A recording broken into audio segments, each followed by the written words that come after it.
Referee mga bro, ipapatawag kaya ni Kumi dahil sa mga rungkol at Bonpi Sumal pinatalo ang Barangay Ginebra. Yan mga bro, pagkatapos mang i-like ang ating video, mag-subscribe na rin kung bago ka pa lang sa ating channel at i-click ang notification bell para lagi kang updated sa ating mga sports balita.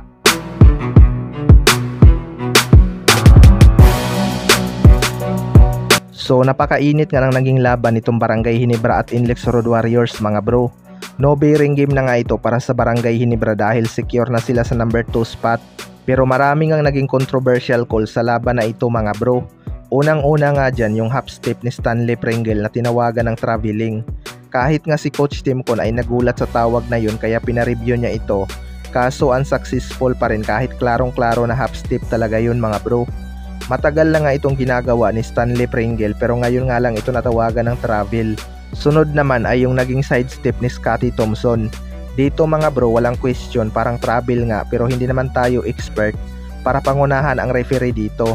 Kahit nga mga commentator mga bro ay hindi talaga makapaniwala sa mga call.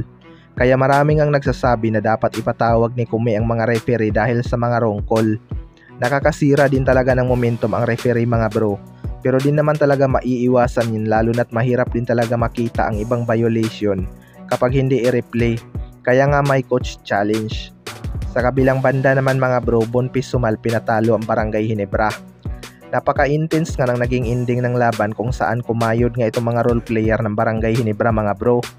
Maraming ang kinabahan noong dulo dahil nakakadikit na nga itong Barangay Ginebra matapos mag-take over itong si Stanley Pringle.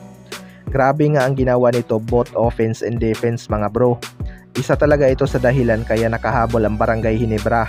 Sayang nga lang yung kanyang pasa kay Japit Aguilar dahil na-stop nga ito ng Inlex Road Warriors. Pero napaganda pa nga yun mga bro dahil nakabingwit nga ng 3 free throw si Maverick Ahanmisi. Kaso dalawa lang ang pumasok dahil sumablay nga ang pangtabla sana.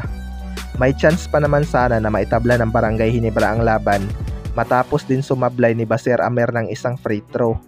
3 seconds mga bro bola ng Barangay Ginebra kaso hindi na inbound ang maayos ni Bonpi Sumal na nagresulta ng turnover. Si Bonpi Sumal nga ang sinisisi ng ibang fans dahil pinatalo nga daw nito ang Barangay Ginebra. Well, para sa akin mga bro, mali naman siguro na sisihin itong si Bonpi Sumal dahil lang sa nangyari na yon. Kita naman natin simula pa lang maganda na talaga ang naging depensa ng Inlex Road Warriors. Hindi rin talaga madali maging inbounder sa crucial moment mga bro lalo na't andon ang pressure. Isang pagkakamali mo lang sa'yo talaga ang sisi ng mga fans. Hindi lang talaga siguro para sa kanila ang panalo na ito dahil marami na nga sanang chance na maipanalo nila ang laban. Kayo mga bro, ano masasabi nyo tungkol dito?